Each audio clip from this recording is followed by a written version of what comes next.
Es la pura verdad. Dale un codazo a alguien y dile, no hay nadie como Él. Absolutamente nadie como Él.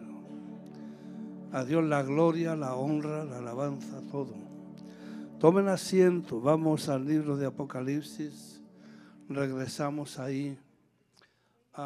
Alguien me llamó la semana y me dijo que esto se está grabando.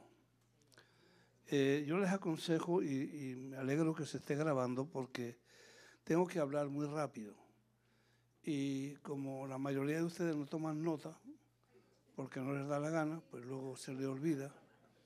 Pero pueden volver a escuchar, pueden volver a oírlo con tranquilidad y entonces pueden tomar las notas si quieren tomarlas. Estoy utilizando ahora, en esta noche, unas notas que escribí cuando di la clase de Apocalipsis un año entero en la iglesia donde yo era miembro. Tuve un año dando el Génesis, tuve un año dando el Apocalipsis, tuve un año dando sobre los testigos de Jehová, porque siempre me ha gustado ir versículo por versículo y mirar todas las cosas que hay ahí. Obviamente esto no se puede hacer ahora, pero la persona me dijo que si podía compartir la grabación públicamente. Y le dije que sí, que claro. Y que se expusiera para recibir algunos comentarios contrarios o ajenos, porque hay gente que piensa diferente. ¿Estás listo para eso? Pues ya está. Entonces le dije, no te apresures, no te avergüences, porque lo que yo enseño, lo he dicho ya, lo enseño porque es lo que honestamente creo que es lo que la Biblia dice. Lo menos que puede hacer un maestro, un predicador y mucho menos un ministro es que prediques algo que tienes convicción plena de ello. Si estás dudando de algo, cállate la boca y no digas nada. Pero lo que se habla porque tienes la convicción de que eso es realmente lo que Dios enseña. Eso no quiere decir que somos infalibles, nos podemos equivocar, pero normalmente cuando se enseña algo es porque eso es lo que tú crees honestamente y te juegas la vida por ello, o sea, te arriesgas tú mismo a ello, ¿no? Entonces, lo digo esto para que sepan que si surgen comentarios, porque cuando vas a las páginas sociales hay comentarios de todas clases, buenos, malos, regulares, no le hagan mucho caso. Apocalipsis capítulo 1, voy a mencionar el versículo clave, que a usted no se le puede olvidar ese versículo. Es el versículo 19. Le recomiendo este librito pequeño. Se daba en el instituto antes, yo no sé por qué no se da ahora. Tiene que ver con las doctrinas de las dispensaciones. En dibujitos, muy bueno aquí, te habla de la historia de la iglesia. Es bien barato. Lucianos lo tiene, Amazon lo tiene, yo no lo tengo. Tengo pero este es mío. Usted se compra el suyo. Porque ahí está todo puesto en una forma correcta, de acuerdo a lo que nosotros pensamos. Y el capítulo 2, dice el versículo 19, escribe las cosas que has visto y las que son y las que han de ser después de estas. ¿Qué es lo que tiene que escribir Juan?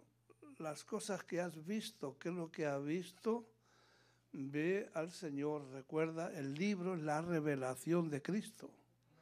No es la del anticristo ni nada de eso, es la revelación de Cristo. Hay tres palabras que se utilizan, la parousia, la epifanía y el apocalipsis. Las tres se refieren a la venida del Señor o la aparición del Señor o la presencia del Señor. Por ejemplo, la más común en lo que nosotros queremos hablar es la parousia, es la presencia activa y presente del Señor en cualquier situación. La epifanía tiene que ver con la venida visible y se aplica generalmente al nacimiento del Señor. El Apocalipsis, la revelación, es quitar el velo de algo que era un misterio y es la revelación de Cristo. En este libro se revela quién realmente es Él. Las cosas que has visto, yo expliqué, y lo tengo aquí anotado, pero no puedo entretenerme en eso, 7 aspectos del Señor, contando su vestido, la ropa, el cinto, la cabeza, los cabellos, los caballos, los ojos, los pies, las manos, todo eso, en 7 partes. El número 7 está tan presente en la Escritura. El número 7 es un número de plenitud o completamiento. Dios creó todo en 7 días, plenitud de creación. Noé metió 7 pares de animales, plenitud de la salvación de los animales. Faraón vio 7 vacas y 7 espigas, plenitud de la abundancia y de la escasez. 7 veces se roció la sangre del sacrificio, plenitud de limpieza. 7 veces se dio vuelta a Jericó.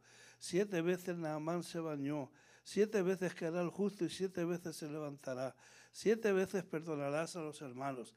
Habla de los 7 espíritus, habla de las 7 iglesias, habla de los 7 candeleros, 7 estrellas, 7 sellos, 7 cuernos, 7 ojos, 7 trompetas, 7 truenos, 7 copas, las 7 cabezas del dragón. Todo esto implica plenitud, completamiento. Así que lo vamos a dejar ahí y vamos entonces al capítulo 2, donde se empieza con la iglesia de Éfeso. ¿Se acuerdan? La iglesia tiene el mismo orden, todas ellas. La salutación, Cristo se presenta, yo soy el que tiene las 7 estrellas en este caso, yo soy el alfa y la omega, yo soy el que tiene la llave, yo soy, se presenta. Después la alabanza, él habla siempre lo bueno que han hecho. Después les da el regaño por lo malo que han hecho, después les da una advertencia y les da una promesa. Si nos entretenemos con esto, el sistema de premios y castigos de Dios es muy simple. Haces lo que te digo, hay premio. No haces lo que te digo, hay castigo. Se porta bien el nene, caramelo. Se porta mal, 4 pescozonas. Así de simple, eso es así de simple. Ok, lo que hemos hablado aquí, que ya lo tocamos esto, verás como el verbo hacer está en pasado, haz. Es una iglesia muy buena, tiene muy buenas cosas, pero perdió su primer amor y eso a Dios no le gusta. Hablamos de eso, el domingo mencioné algo de eso, que tú puedes estar en la iglesia, pero tu amor por Cristo no es el que debes de tener. Muchas gracias por el entusiasmo. Tienes que mantener el amor al Señor por encima de todo. Hablamos del fuego, hablamos de la pasión, hablamos de todo eso. Las iglesias tienen que ver también con el desarrollo histórico de la iglesia y son aplicables también a cada individuo en particular. Es decir, si tú te encuentras que el amor, cuando tú te convertiste, qué lindo era el Evangelio, y se te ha pasado eso, necesitas arrepentirte y regresar a ese amor que tenías antes. Eso nos puede pasar a cualquiera. ¿Estamos claros? Lleva la idea del primer siglo completo, que es el siglo donde la iglesia, el primer siglo, donde la iglesia se mantuvo en un nivel de pureza bastante bueno. A partir del primer siglo viene la persecución. La iglesia de Esmirna significa mirra, amarga. Yo tengo aquí los datos, los kilómetros de formación, lo que ahí existe. Ahora, por ejemplo, Éfeso ya no existe. El turco Izmir de la iglesia de Esmirna, con 250.000 de habitantes. El hogar de Homero el poeta, de Policarpo el mártir. Hay un montón de datos que si me entretengo no pasamos las 7 iglesias aquí esta noche y me interesa pasar porque quiero meternos en el arrebatamiento, en el rapto de la iglesia, que es el que al fin nos interesa. Bueno, año 310, el primer siglo hasta el año 310 fueron años de persecución desde Nerón en el año 64 después de Cristo hasta Diocleciano el año 312 después de Cristo. En ella se habla lo que es el misterio del sufrimiento. Yo hablaba este miércoles algo acerca del sufrimiento y las ventajas que el sufrimiento conlleva. A nadie nos gusta. Todos los que les gusta el sufrimiento, levanten la mano. Pues si a usted le gusta el sufrimiento, usted es masoquista. El sufrimiento no le gusta a nadie. Pero Dios lo considera necesario para enseñarnos cosas. Por ejemplo, abuelo de pájaro. El sufrimiento desarrolla carácter en la vida del cristiano. Cuando te ponen la presión encima, ahí sale realmente lo que tienes por dentro. Oras más que nunca, prestas más atención que nunca, estás más atento a la palabra que nunca. Ay, Dios mío, alabas al Señor más que nunca. No me digan amén, porque eso los delata. Que estoy hablando la pura verdad. Cuando estás en problemas, cuando más uno se acerca al Señor. Entonces, Dios te ve que estás un poco flojo, pues permite que venga alguna situación para que recordarte que dependes de Él y que Él está asequible siempre. El sufrimiento desarrolla valor, diga valor. Tienes que apretarte los cinturones cuando estás pasando situaciones difíciles. ¿Lo entendemos? El sufrimiento desarrolla fe porque no tienes dónde agarrarte. El sufrimiento muestra santidad. ¿Cuántos se arrepienten cuando pasan por una situación difícil? Lo primero que hacemos es pedirle perdón a Dios por todas las chanchadas que hacemos. ¿Estamos de acuerdo? Así que el sufrimiento tiene sus ventajas. En el sufrimiento tenemos que confiar en Dios, no nos queda otra cosa. En el sufrimiento podemos buscar la ayuda de los hermanos. O sea, hay muchas cosas buenas que el sufrimiento conlleva. No te pongas triste si estás atravesando algo así raro. Alaba a Dios completamente. Venga, la iglesia de Pérgamo significa casamiento, es la unión, la etapa del año 313 al 600, 700. Es el casamiento de la iglesia con el Estado. Habla del pergamino, se le llama el trono de Satanás. Se introduce el sistema babilónico y habla de la doctrina de Balaam. Con Éfeso, el Señor tiene algo en contra que no lo hemos leído. Dice el versículo 6, pero tienes esto que aborrecen las obras de los nicolaitas. ¿Qué quiere decir eso? Nicolaos, gobierno del pueblo, empieza el nacimiento de una casta que es superior al resto del pueblo. Ahí comienza la idea de que el cura tiene mayor potestad y unción que el pueblo. ¿Aló? Pues no, diga al que está a su lado, pues no. Porque la Biblia dice que en Cristo nos hace reyes y sacerdotes a todos y no tenemos necesidad de intercesores raros por ahí. Tú puedes ir directamente al trono de la gracia, no necesitas que el cura te bendiga, que le beses el anillo, que te dé la solución, que se la dé su abuela si la tiene. Usted tiene a Cristo, usted tiene todo lo que usted necesita. Pero pasa esto, cuando hay un error y no lo confrontas y lo descubres, lo que son las obras ahora pasa a ser una doctrina. Puedes coger el error, el camino y las obras. Está de Coré, está de Balaam, ¿sí? O sea, todos estos lo vas a encontrar en la Escritura. Cuando hay un error y tú no lo confrontas y lo dejas pasar, una mentira repetida se vuelve verdad a la larga. Entonces, cuando algo está mal, ya, punto, no le des más vueltas. No lo permitas, eso está mal. Dios dice que no, es que no y santo, se acabó. ¿Estamos de acuerdo? Ahora ya es una doctrina, la doctrina de los nicolaitas. Las promesas que Dios da y los premios que Dios da si me pongo a explicarlos, pues igual vamos a perder toda la noche, y le agradezco mucho a la gente que cantó poco y los anuncios fueron cortos y me dieron el tiempo.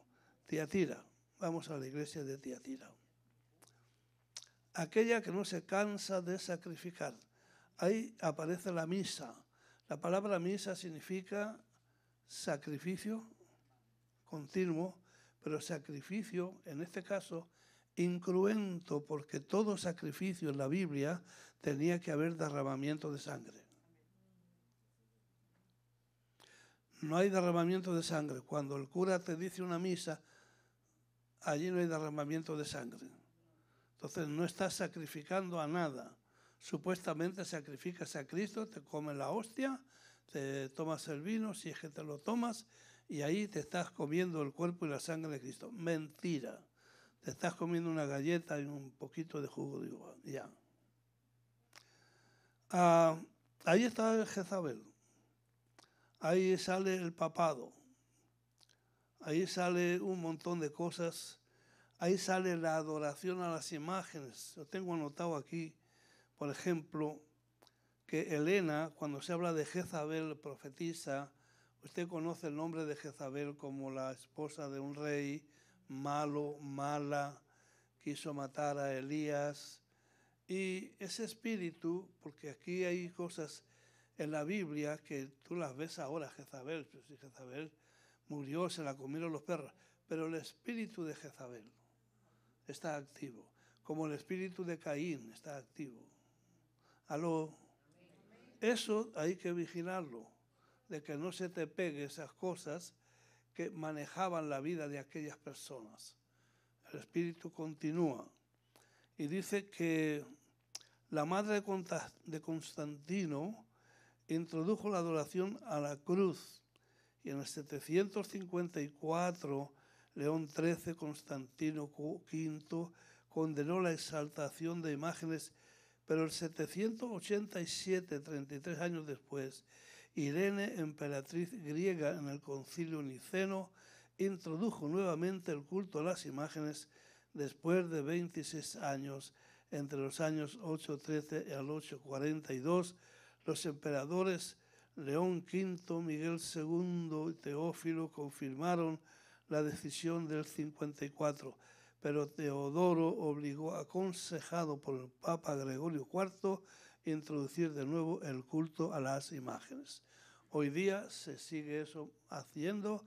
Ellos dicen que no, que las veneran, solamente mentira.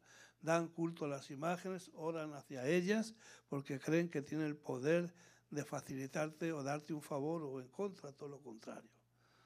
Estoy hablando esto así un poquito así a la deriva. Sardis, época, esta iglesia de Tiatira hasta el 1500, 1700. De 1500, 750, vamos para allá, Sardis, es la época de la Reforma. Los que escapan, aquellos que salieron afuera al pie del monte Tabol. Bueno, datos que aquí no vale la pena estar diciendo aquí. La Reforma fue un avivamiento intelectual, pero no tanto espiritual.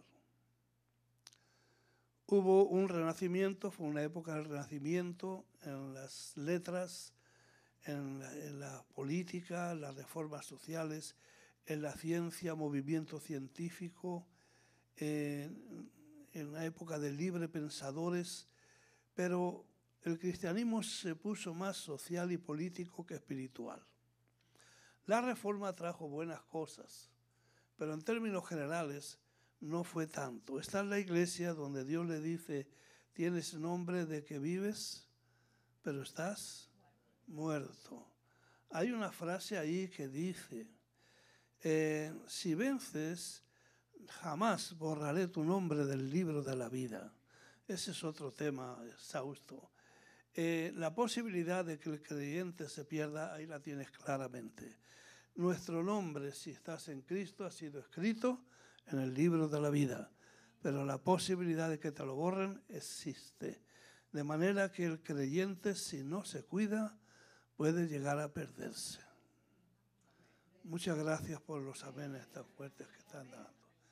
No te dejes engañar. No es fácil perderse, pero es posible.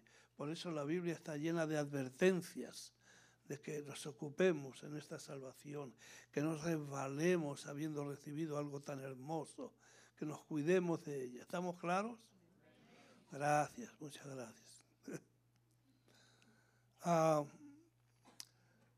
La Reforma trajo 3 cosas básicamente buenas.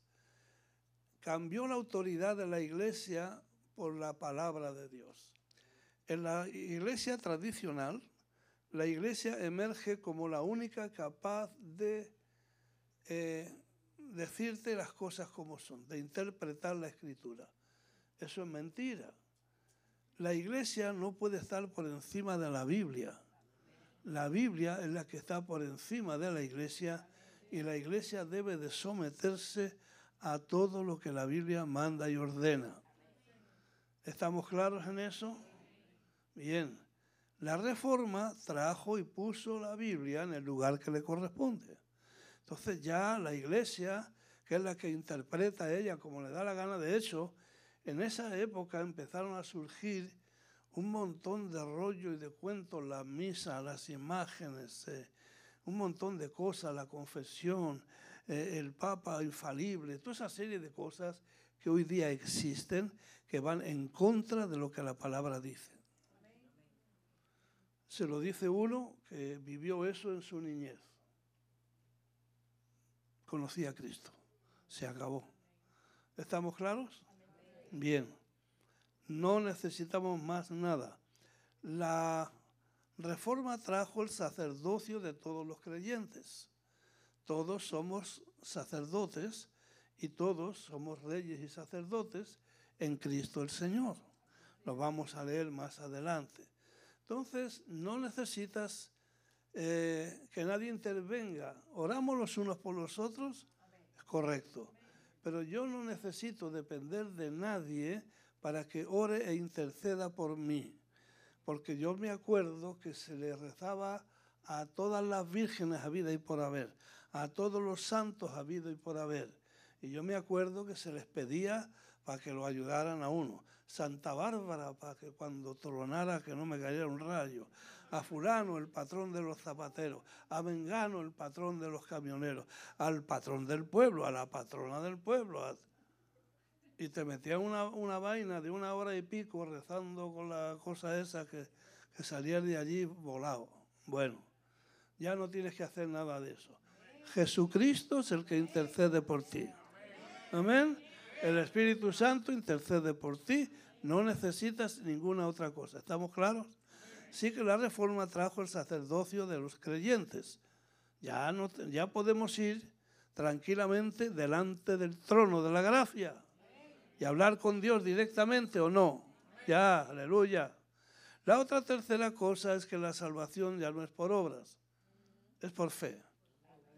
Cuando Santiago dice que la fe sin obras es una fe muerta, nosotros hacemos obras no para ser salvos, sino porque ya somos salvos. ¿Entendemos esto? ¿Está claro? No hay problema ninguno. Ya está. Aleluya. Filadelfia significa amor fraternal, una ciudad misionera. La iglesia de Filadelfia y la Odisea son simultáneas y son desde la época estamos hablando hasta que el Señor venga por la iglesia. La una representa la iglesia verdadera, la otra representa una iglesia totalmente hereje y apóstata. Vamos a mirar algunas cosas.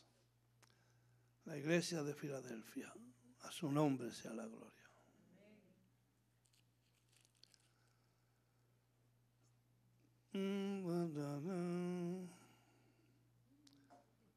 Aquí la encuentro. El capítulo 3, vamos al capítulo 3, versículo 7. Escribe al ángel de la iglesia en Filadelfia, esto dice: el santo, el verdadero, el que tiene la llave de David, el que abre y ninguno cierra, y cierra y ninguno abre. Eso es parte de mi experiencia de conversión. Así que yo me identifico totalmente con esto y entiendo que es una puerta de predicar o de predicación del Evangelio, que cuando Dios abre no hay quien cierre y cuando Dios cierra no hay quien abra. Téngalo claro eso. Yo cuento mi testimonio, expreso esto, porque estas fueron palabras del Señor. La iglesia de Filadelfia, juntamente con la de Esmirna, son las únicas dos iglesias donde no se les manda a arrepentirse. Alguien me preguntó una vez, ¿pero por qué mandan a la iglesia a arrepentirse si somos salvos? No, somos salvos, pero metémonos de caminar. ¿Tenemos que arrepentirnos delante del Señor o no? Claro, diga que sí, diga sí. Y diga un sí un poquito más entusiasta.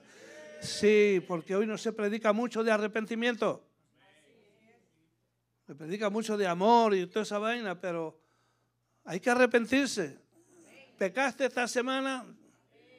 Bueno, no me levanta la mano. Yo con la mía ya represento a todos los que estamos aquí. Pues hay que arrepentirse. Hay que ir a Dios, hay que pedirle perdón, hay que pedirle ayuda. Todas las iglesias, de las 5, de las 7, Dios les manda a arrepentirse porque le encuentra algo que no le gusta. Solamente estas dos, él no encontró nada para decirle, todo lo estaba en orden.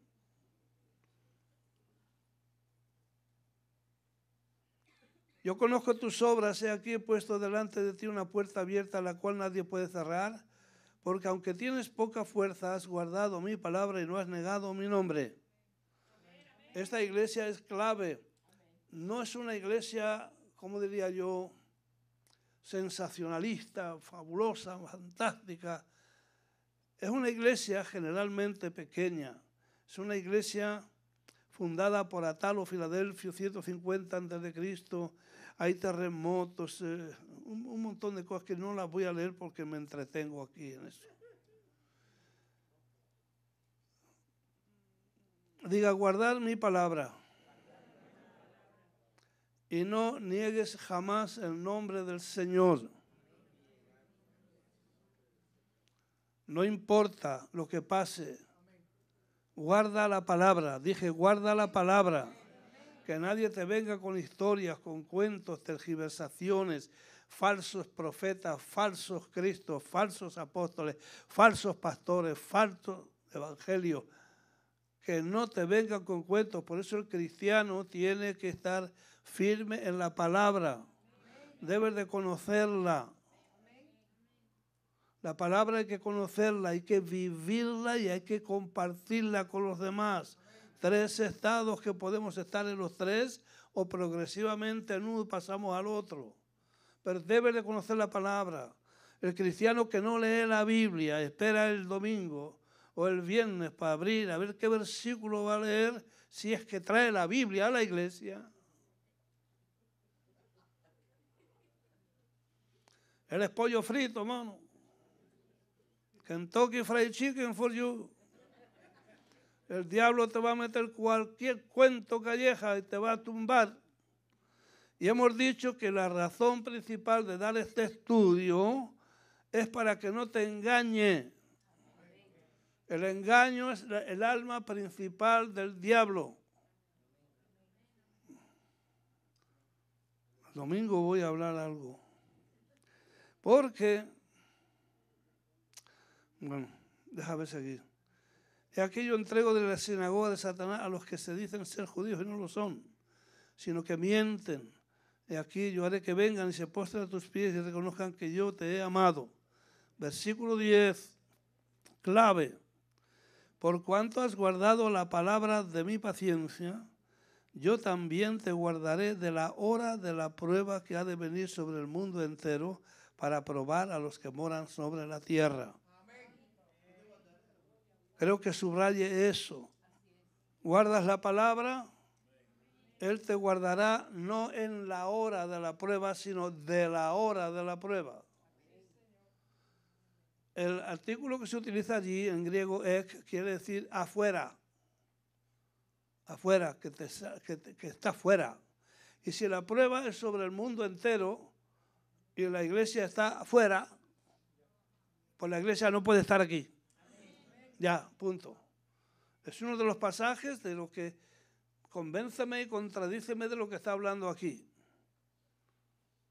La palabra ex se repite con frecuencia y tiene siempre el mismo significado. Afuera de entre, te saca de entre. Si la prueba es para todo el mundo y es para probar a los que moran sobre la tierra, pues yo no puedo estar aquí. Romanos 8:36, más o menos, dice que en estas cosas somos más que vencedores. Quiere decir, ¿qué cosas? Tribulación, ayuno, peligro, espada, toda esa serie de cosas. Pasamos por ellas, pero a través de ellas somos más que vencedores. Dios nos da la victoria. Eso no es lo que dice aquí. Aquí está diciendo que tú has guardado la palabra de su paciencia, yo también te guardaré de la hora de la prueba que ha de venir sobre el mundo entero. Estos son de los pasajes que me garantizan a mí, me dan la seguridad de que cuando venga la prueba, y la única prueba que estamos esperando, tiene que ver con la tribulación. Yo no puedo estar aquí, yo no voy a estar aquí. ¿Usted quiere? Quédese. O sea, voy a decir algo, no te pelees. Ahorita cuando terminemos con las iglesias, me voy al capítulo 4 y vamos a meternos ya un poco más de lleno en lo que tiene que ver con el rapto de la iglesia. Que es al final lo que más nos interesa, porque si hablamos de los 2 testigos, de las bestias, de los cuernos y toda esta cosa, excelente. Pero al final de cuentas yo quiero saber si Cristo viene, cuándo viene y cómo viene. ¿Y qué pinto yo entre medio? Hay una cantidad de versículos que a lo mejor el domingo lo voy a leer, porque la iglesia que tenemos aquí en la Biblia esperaba la venida del Señor. Y eso se repite constantemente. Yo no sé por qué ahora no se habla mucho de eso, porque algunos se han animado con todo lo que está pasando, pero en la mayoría no se menciona para nada. Es decir, la doctrina de la eminencia o el inminente regreso es una palabra griega que quiere decir que eso es lo próximo a suceder y no tiene que suceder más nada antes que eso venga. Si hay que pasar algo antes de que eso suceda, ya no es eminente. La iglesia espera a Cristo, señores. El mundo no. Hay un montón de pasajes donde dice que el Señor viene como ladrón. Y utiliza ese pasaje de ladrón una pila de veces. Pero nosotros estamos apercibidos. Para mí no viene como ladrón. Yo estoy esperando. ¿Qué te pasa? Dije, yo estoy esperando. La Odisea. Simultánea con la de Filadelfia, pero esta es todo lo contrario. Hasta que no venga el Señor, ahí va a estar. Juicio del pueblo, destruida por Tamur en el año 1062. Eso no es interesante. ¿Qué le dice? He aquí el amén, el testigo fiel y verdadero, el principio de la creación de Dios dice esto. Yo conozco tus obras, que ni eres frío ni caliente. Ojalá fueses frío o caliente. ¿Cómo tú interpretas eso? Yo tenía trabajo para interpretar esto, porque usa una palabra que viene no del griego, sino del árabe, ojalá. Ojalá. Es una palabra que viene del árabe y quiere decir que quisiera que fuera así. Ahora viene la pregunta, ¿cómo es que Dios quiere que sea frío o caliente? Todos entendemos, si somos calientes, que estamos en fuego, pero es frío. ¿Dios quiere que tú seas frío? Bueno, yo lo he contado esto muchas veces. Estando en Finlandia, la temperatura promedio era 18 a 24 grados bajo cero. Se daba el servicio, tenías que estar sumamente abrigado. Lo primero al entrar en las iglesias eran percheros, donde colgaban los pellejos, las pieles, porque no podías estar dentro porque había calefacción, pero el frío era de madre. Las casas tenías que quitarte los zapatos porque era alfombra y no se podía estar manchando con la nieve sucia y cochina y el hielo está por todas partes. No ves a nadie en la calle. Todo el mundo sale de la casa. A la entrada de los edificios hay un aparato que es lleno de púas que da vueltas, como si fuera una brocha, pero de alambres, donde metes el zapato y te quita la nieve y el barro. Entonces puedes seguir, llegas a la casa, te quitas el zapato y ya en la casa pues hace calor. Pero si no lo haces vas a manchar la alfombra. Eso pasa en algunos países todavía. E incluso en Carolina. Yo voy a la casa de Gilberto y veo que se quitan los zapatos y digo, yo me voy a quitar el mío. No, usted no. Pues yo me lo quito también para que no digan nada. Bueno, estando allí, después de que terminó el servicio, pasa lo mismo que aquí. Están en el parqueo la gente hablando. No se van. Tuvimos un bonito servicio. Y la gente se queda hablando y hablando con un frío que pela. Y yo miro eso y digo, igualito que en Miami. La gente termina el servicio y se queda hablando, dando muela ahí con un calor horrible. Y entonces me viene la idea. En Miami, un vaso de té bien frío le vendría muy bien. Pero aquí, un vasito, una tacita de té caliente le vendría bien. Lo que entendí que Jesús está diciendo aquí, si eres frío te puedo usar, si eres caliente te puedo usar, pero no le des a nadie agua tibia o un té tibio, ni en un sitio ni en el otro, porque lo tibio te hace vomitar. Eso le pasa al cristiano tibio. ¿Tú quieres que el Señor te vomite?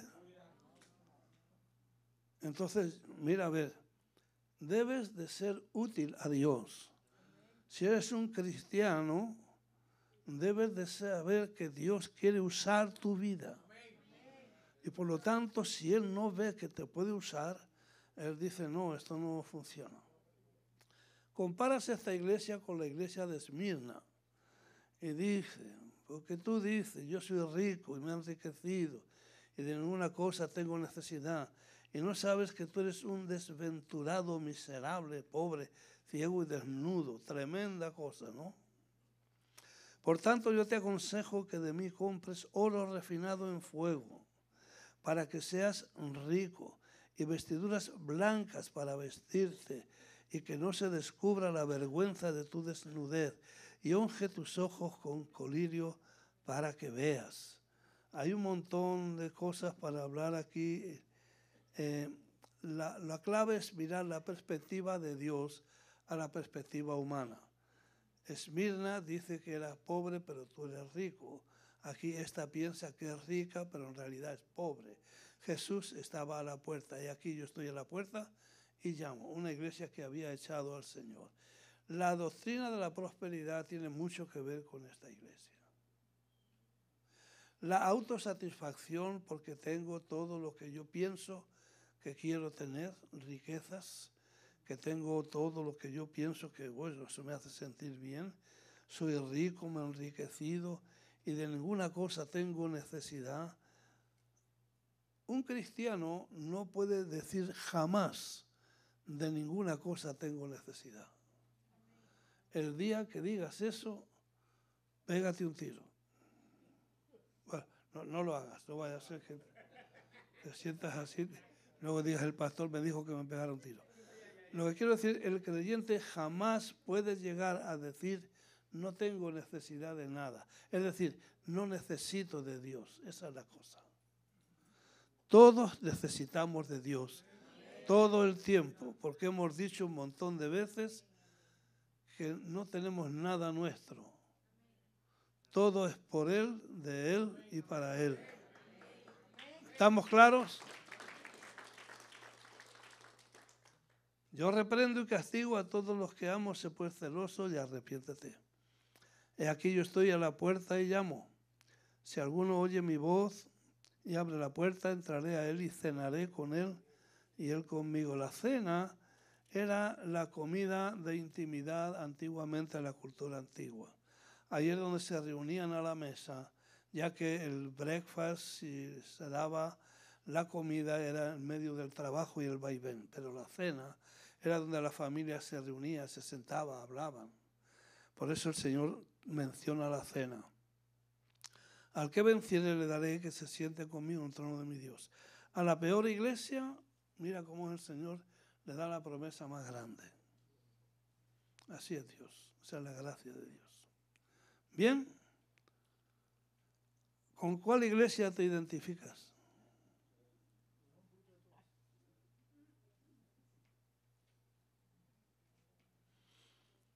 El creyente debe de odiar el pecado y amar a Dios con todas sus fuerzas.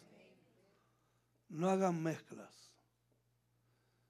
No cultives el pecado restándole importancia.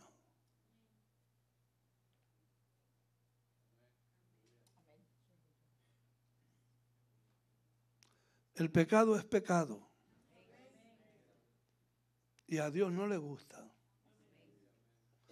No filtres con el pecado. No juegues con el pecado. Con el pecado no se juega.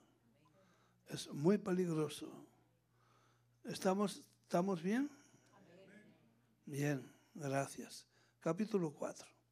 Capítulo 4 y 5 es el intervalo donde vamos a ver ya a la iglesia en el cielo. Y el capítulo 6 es el cuerpo profético que empieza con los sellos, con los juicios, con toda la historia. ¿Estamos claros? Bien, aleluya. Cuando hablamos del rapto, a ver, vamos a leer el capítulo 4, versículo 1.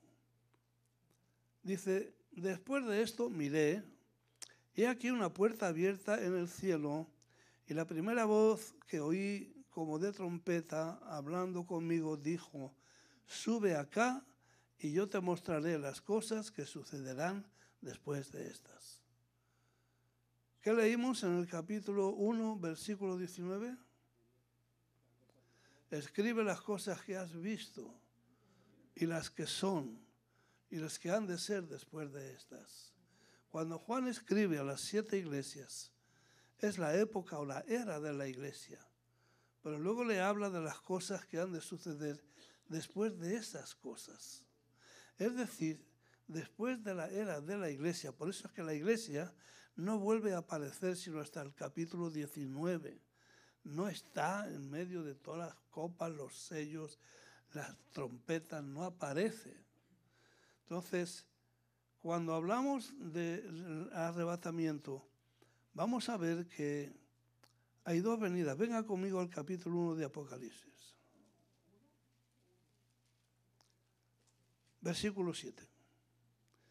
He aquí que viene con las nubes y todo ojo le verá, y los que le traspasaron y todos los linajes de la tierra harán lamentación por él. Sí, amén. Daniel 7:13, Mateo 24:30, Marcos 13:26, Lucas 21:27, Primera de Tesalonicenses 4:17, Zacarías 12:10, Juan 19:34 y 37. No están apuntando nada, por supuesto. Ok. Esta venida, de la cual habla aquí el Señor Jesús, es la segunda venida del Señor. Visible, vengo en las nubes y todo ojo le verá. Zacarías habla que pondrá sus pies en el monte de los olivos. ¿A dónde es que se subió el Señor cuando se fue? En el monte de los olivos. ¿Qué dijo los ángeles? ¿Por qué estáis mirando para arriba? Este mismo Jesús vendrá como lo habéis visto ir. Dice que fue levantado, la nube lo ocultó y se fue. Este mismo Jesús que habéis visto ir es el que viene de nuevo.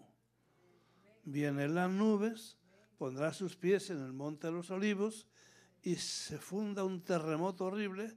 el monte se parte a la mitad y hablaremos de eso después. Nada que ver con lo que nos expresa la Escritura cuando hablamos de un arrebatamiento que no es público, es privado, solo para creyentes. Nadie se va a enterar, excepto los que esperamos al Señor. ¿Ok? Traslado parcial. Esta teoría dice que el Señor se lleva a los más consagrados. Los wichihuachis se quedan. Eso es incorrecto. Porque si se van los más consagrados y el resto se queda, compadre, la novia se queda a la mitad, la salvación se queda a la mitad, el cordero y el sumo sacerdote serán sin su porción, la esposa será desfigurada. A ver, el arrebatamiento no es un premio a tu buena conducta. Yo que tú dirías, gracias, Señor. El arrebatamiento es el resultado de estar en Cristo. Para premios y castigos vendrá el tribunal de Cristo, el Bima. Y allí te van a dar un chicle, te van a dar, no sé, una corona. Allí te darán un montón de cosas. Ahí estaba mirando un chiste que se muere un cura y va al cielo. San Pedro lo recibe. Ah, mira, yo fui sacerdote 50 años. Oh, decía misa, yo, muchacho. Y él, San Pedro dice, ah, qué bueno. Y le da una choza y un helado para que se lo vaya comiendo.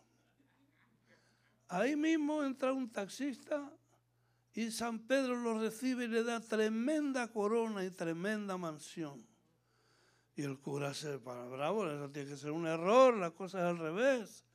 Y San Pedro dice, mira viejo, tú no entiendes. Lo que pasa es que cuando tú predicabas la homilía, la gente se te dormía. Pero cuando la gente se monta en el taxi con todo el mundo orando, consagrados a Dios. Pues manejaba como loco. Juan 14, no se turbe vuestro corazón ni tenga miedo. En la casa de mi Padre muchas moradas hay. Esto de por sí es tremendo mensaje porque usa una figura de las bodas. Me voy, pero volveré y os tomaré a mí mismo para que donde yo esté, vosotros también estáis. Y Él va a preparar un lugar y el lugar que va a preparar, lo va a preparar de acuerdo a los gustos que a ti te gustan. A Anita le van a dar una en la playa. A mí no sé dónde me la van a poner, pero en alguna parte me podrá. El traslado parcial es una teoría errónea. Niegan la unidad del cuerpo de Cristo. El edificio, el cual es la piedra angular, la esposa desfigurada. Tienen que negar la eficacia de la redención, la consumación de la resurrección de los santos, confusión de los galardones y el traslado, confusión de la gracia y la ley, distinción entre Israel y la Iglesia. En todo este asunto debes de tener mucho cuidado de separar, ya lo hemos dicho, el plan de Dios para Israel con el plan de Dios para la Iglesia. ¿Estamos? Traslado parcial. Bien, ya lo hemos dicho. Están la gente que piensa que nos vamos en medio de la tribulación, al final de la tribulación y antes de la tribulación. Ese soy yo, Eduardo Pérez. Tengo que advertirles que la teoría del rapto es una teoría o una doctrina relativamente nueva.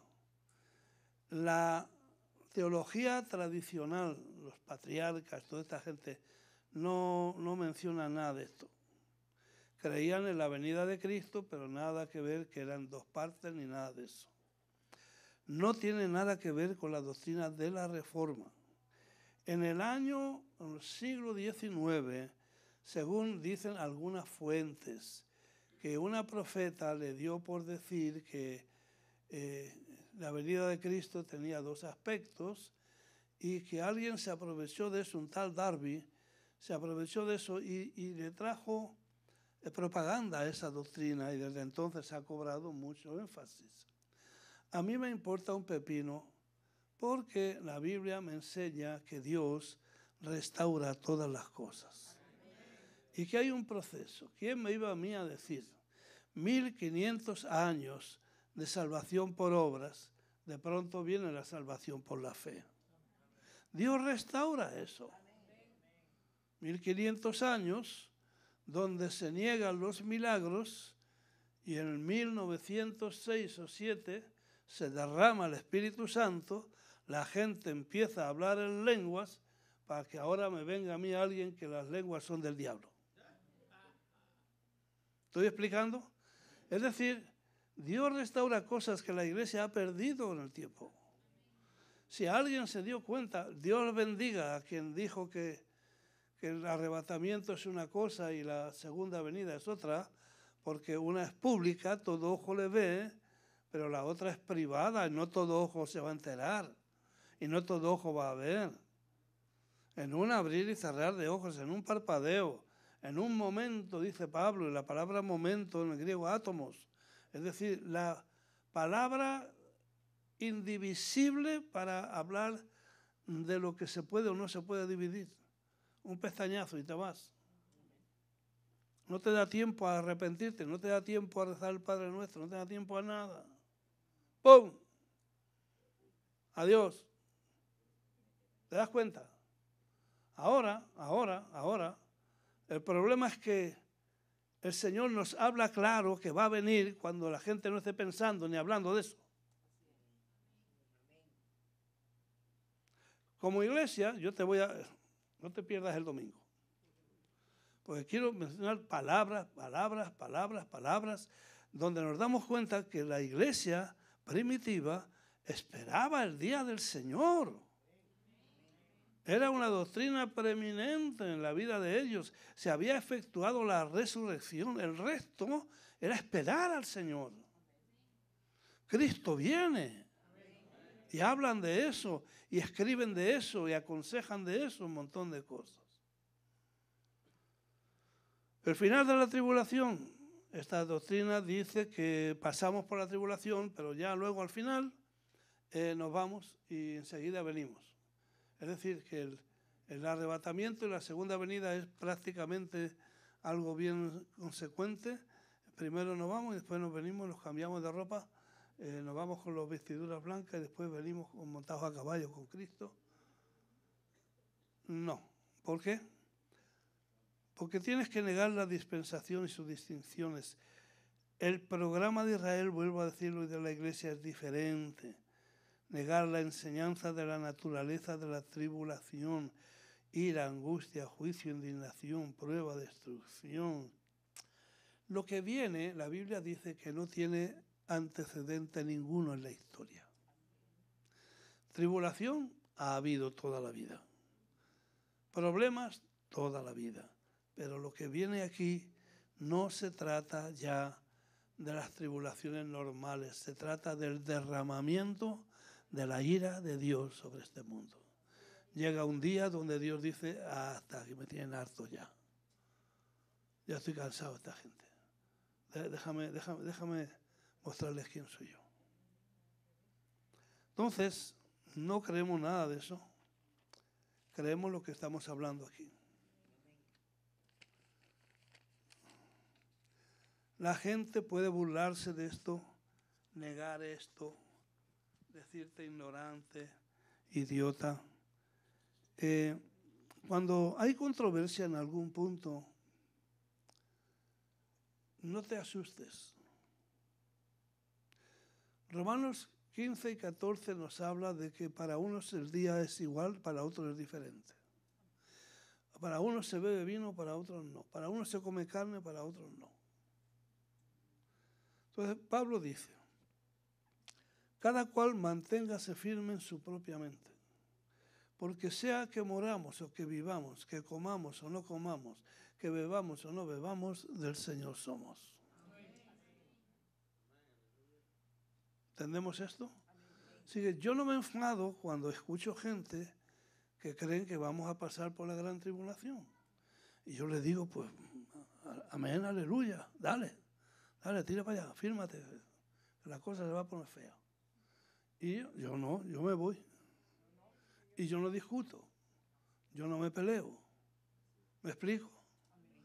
¿Por qué? Porque las controversias, de hecho, estuve a punto de escribir un libro sobre las controversias y preparé una serie, no he escrito nada, porque no he escrito nada. Tú puedes enriquecerte con las controversias siempre y cuando lo hagas en amor y respeto a la otra persona. ¿Sí? El vaso medio lleno, el vaso medio vacío. ¿Cómo está el vaso? Para uno dirán medio lleno, para otro dirán medio vacío. No te pelees por eso. Ambos pueden llevar razón. Y uno puede aprender cuando conoce el punto de vista de otras personas. ¿Entendemos? Eso te puede enriquecer. A la vez te puede afirmar la firmeza de lo que tú crees. ¿Estamos claros? Pero no te pelees con eso. Sube acá y yo te mostraré las cosas que sucederán después de estas. Ahora vamos a entrar 2 capítulos que son como un puente para entrar en el cuerpo profético del libro. Caballos, cuánta vaina ahí es suficiente. Va a estar bueno. Venga. Al instante yo estaba en el Espíritu y he aquí un trono establecido en el cielo y en el trono uno sentado. El aspecto del que estaba sentado era semejante a piedra de jaspe y de cornalina, y había alrededor del trono un arco iris semejante en aspecto a la esmeralda. Alrededor del trono había 24 tronos, y vi sentados en los tronos a 24 ancianos, vestidos de ropas blancas, con coronas de oro en sus cabezas. Los 24 ancianos son representativos de las 12 tribus de Israel y los santos del Nuevo Testamento. El número 24 en el hebreo es un número de gobierno, indica gobierno. Y los 24 ancianos representan los santos del Antiguo con los santos del Nuevo. Están sentados en tronos. La palabra anciano no significa la edad, tiene que ver con la madurez y la posición enorme que ocupan delante del trono de Dios. A Dios mismo se le llama el anciano de días, de muchos días, una pila de días. Entonces, quiero que entendamos esto.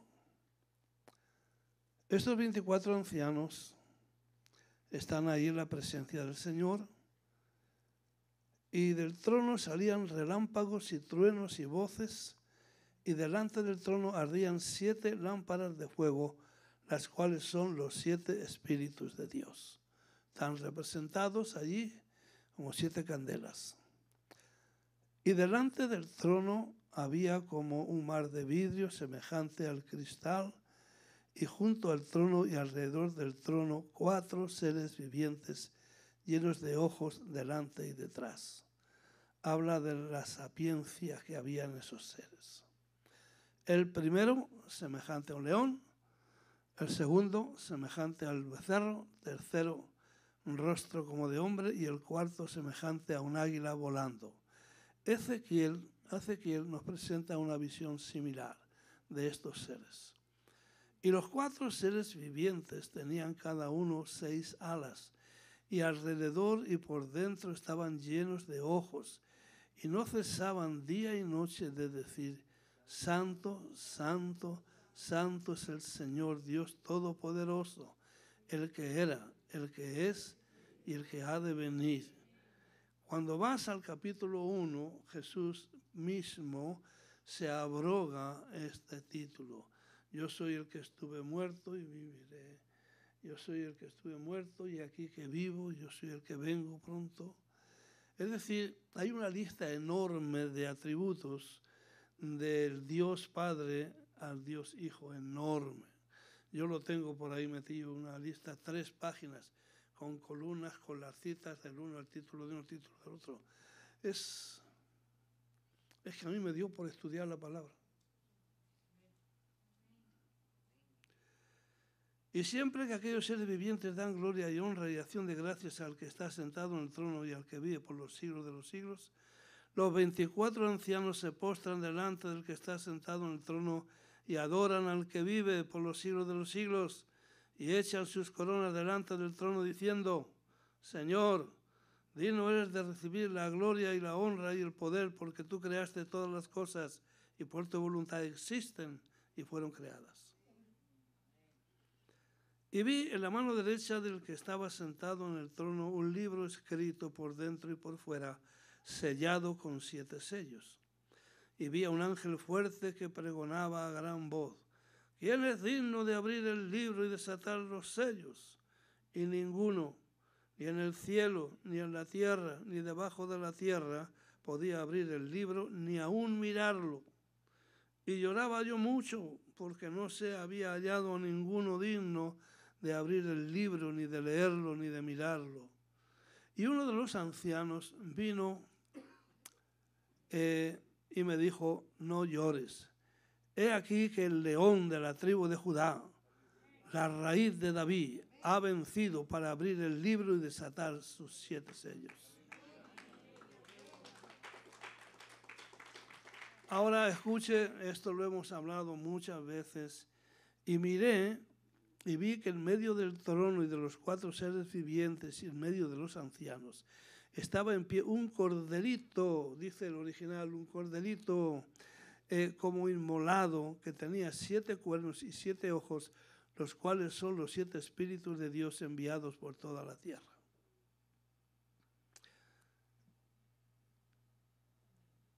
Hemos hablado en ocasiones cuando se le abroga a una persona el nombre de un animal, es porque tiene las características del animal. Se le llama zorra a Herodes, se le llama bruto o necio a Asaf, el salmista. Jesús es el león, diga el león, y es cordero. Cuando miras la Biblia, nuestra relación con Dios, somos ovejas. ¿No te gusta? Jehová mi pastor. Somos ovejas de su prado. Cuando yo me allego a Dios, voy como una ovejita. ¿Qué caracteriza a una ovejita? Es humilde, es mansa, es obediente, es dependiente del pastor, le gusta estar cerca del pastor, porque la oveja oye su voz. Necesita la voz del pastor, necesita reconocerla, necesita distinguirla de entre las muchas voces que pueda haber. Nunca se te ocurra ir a Dios, porque en relación a la obra que Dios le mandó a Jesús, Él no podía presentarse como una ovejita. Él no podía ir y decirle al diablo: ve, suelta esa vida. Va como león. ¿Qué caracteriza al león? Fuerza, valor, gobierno, autoridad. La Iglesia debe de distinguirse en esas 2 características. Somos ovejas ante el Señor, pero tenemos que ser leones ante la obra que Dios nos ha mandado.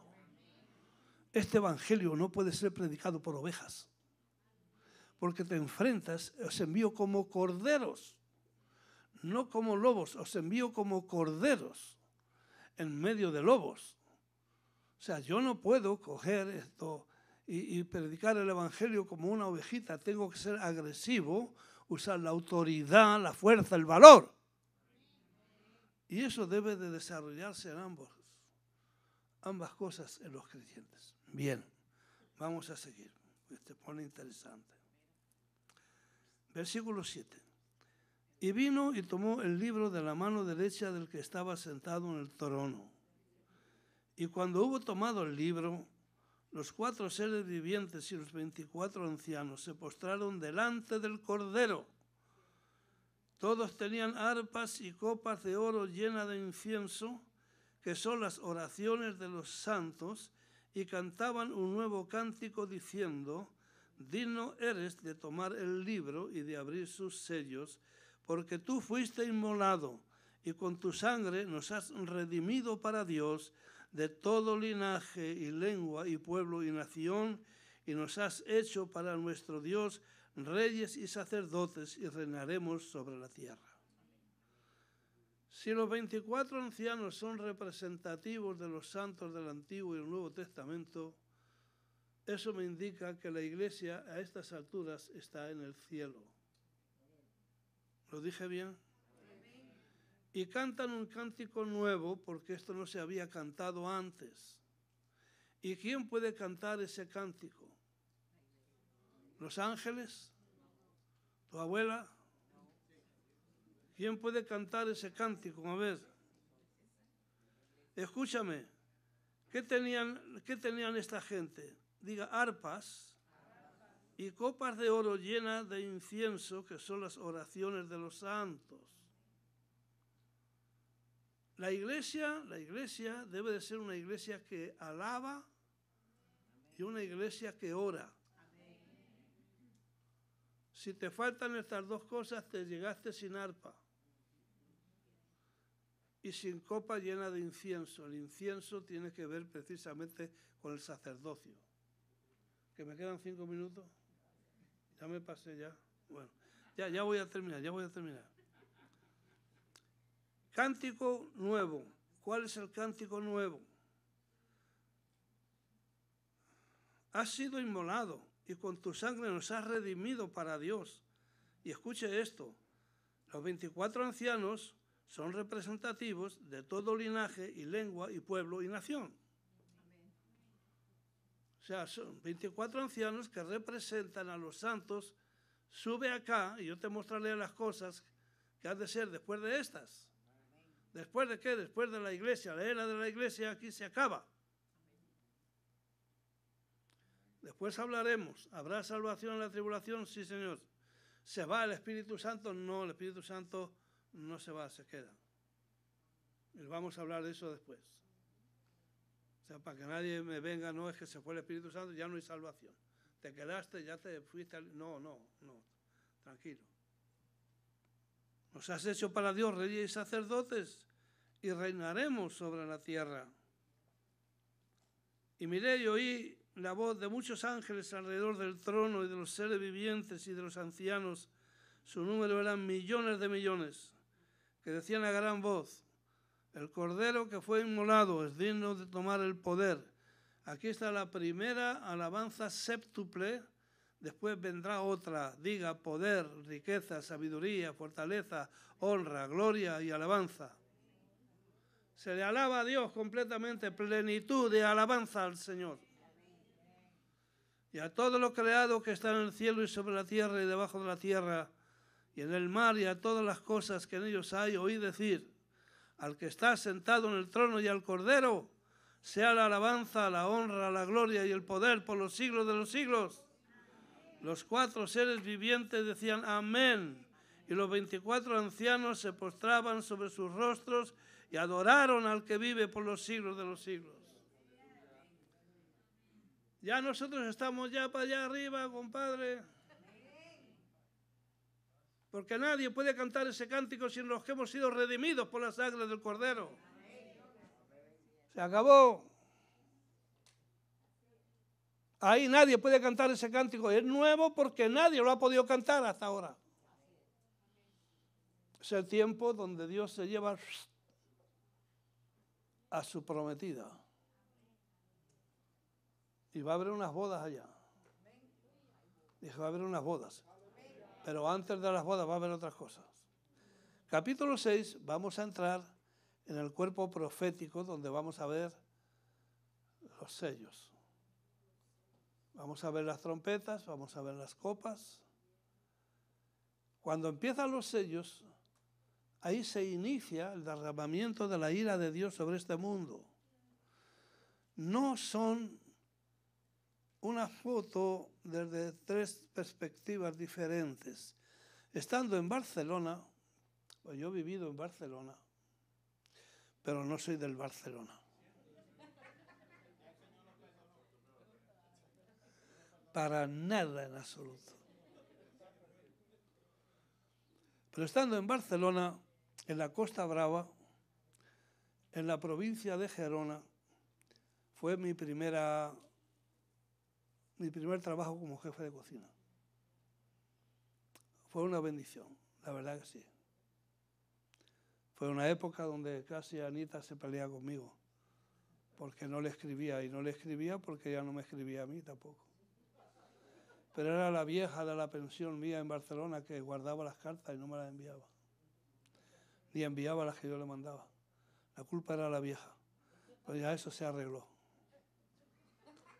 Y recuerdo que el hijo del dueño me dijo, oye, mira, ven, te voy a presentar a un amigo, un francés pintor.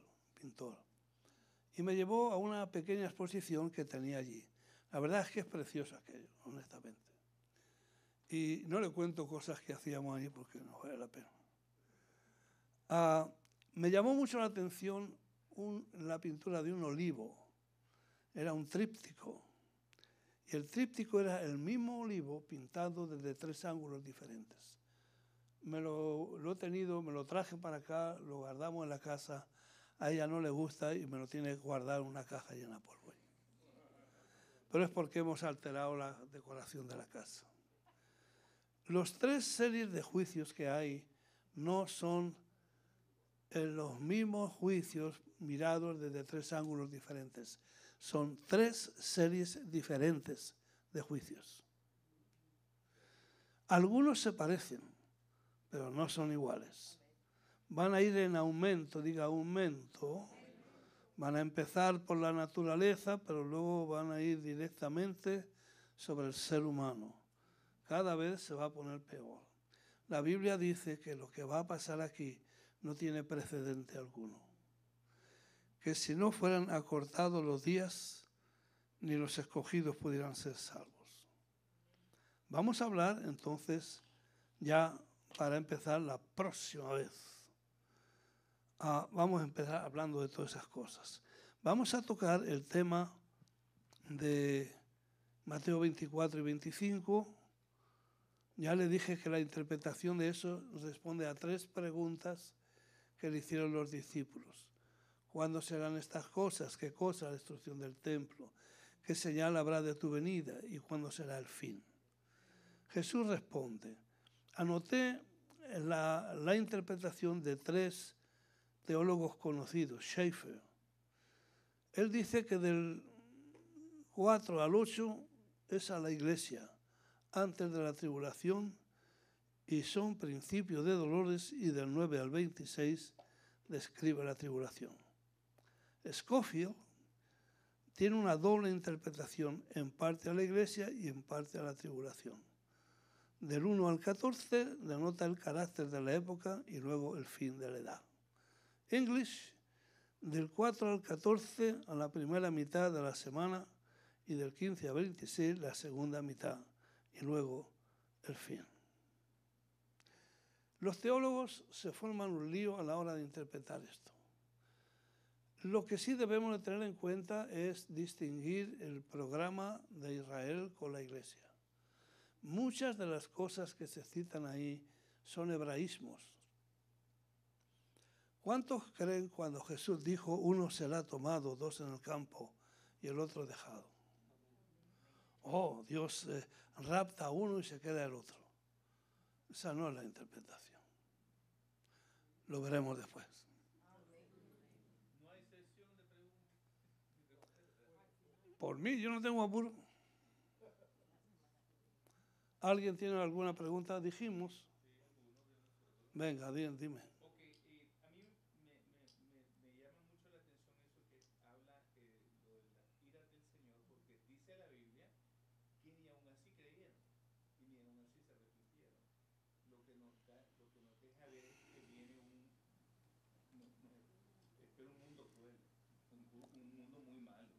malo del que ya conocemos. Entonces, para el arrebatamiento, una persona que no está en Cristo y muere, es salva. ¿Right? Entonces, el temor, no es temor, es la urgencia que tenemos como iglesia de predicar el Evangelio y salvar a todo el mundo. Bueno. Que debe ser, creo yo, la masa esa pregunta parece muy tonta, pero es verdad.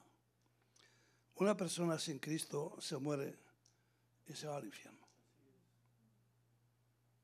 Ahora, el estudio de todo esto, lo vamos a ver después, es apresurarnos para llevar a cabo la labor que Dios nos ha encomendado.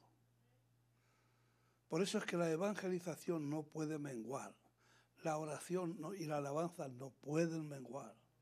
Tenemos que mantener la bandera izada y tenemos que testificar del Señor apurado. El domingo les voy a contar una anécdota escrita por un pastor hace años de 3 diablos aprendices que el diablo los manda aquí a la tierra para que hagan el trabajo del diablo. Y les pregunta el diablo, a ver, ¿qué tú vas a decir cuando vayas a la tierra? Ya yo sé. Les voy a decir que no hay Dios. Y el diablo dice, no, eso no pasa nada. Todo el mundo sabe que alguien creó todo lo que hay creado ahí. El segundo le pregunta, ¿y tú qué vas a decir cuando vayas a la tierra? Bueno, yo le voy a decir que no hay infierno. Todo el mundo sabe que hay un sitio para arriba y otro para abajo. Y todo el mundo sabe que si no está listo para el uno, se va para el otro. Y tú le preguntas al tercero y le dices, ¿y tú qué vas a decir cuando vayas a la tierra? Bueno, yo le voy a decir que no tengan prisa ninguna.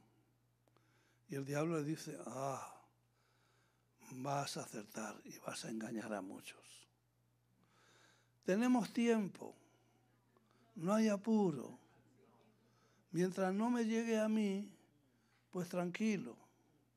Y ese es el problema de la iglesia.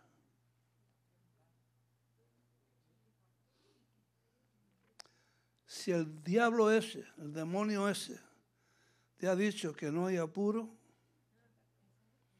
repréndelo. Porque yo te voy a mostrar por la Escritura el domingo, no se lo pierda. ¿Cuál es el tenor de la iglesia que debe de tener? Esto no es una doctrina para saber a ver quién es el anticristo. Esto debe de resultar en una urgencia, en un deseo de llevar a cabo la voluntad de Dios, de no dejar que el tiempo pase, porque como a mí no me ha tocado, como a mí no me ha pasado, no, tenemos tiempo, hombre, tenemos tiempo. Desde el día de los padres dijeron que Cristo venía, no ha venido nada, todo sigue igual. Lo has leído en Pedro eso, ¿verdad que sí? Ignoran voluntariamente que el Señor no retarda su promesa, sino que es paciente para con todos, porque no quiere que nadie se pierda, sino que todos procedan al arrepentimiento. Estamos aquí, todos estamos aquí, porque Dios ha sido paciente. En algún momento vino a tu encuentro, en algún momento reveló su salvación a ti, y hoy eres salvo. Por ahí todavía un número que debe de ser completado, que no se ha cumplido. Y solo la iglesia es la que tiene el mandamiento de hacer esto. Tenemos que ser diligentes. Y cuando entendemos la urgencia de esto y lo que viene, la iglesia tiene que ponerse las pilas. No podemos dormirnos, despertar del sueño. Los días son malos.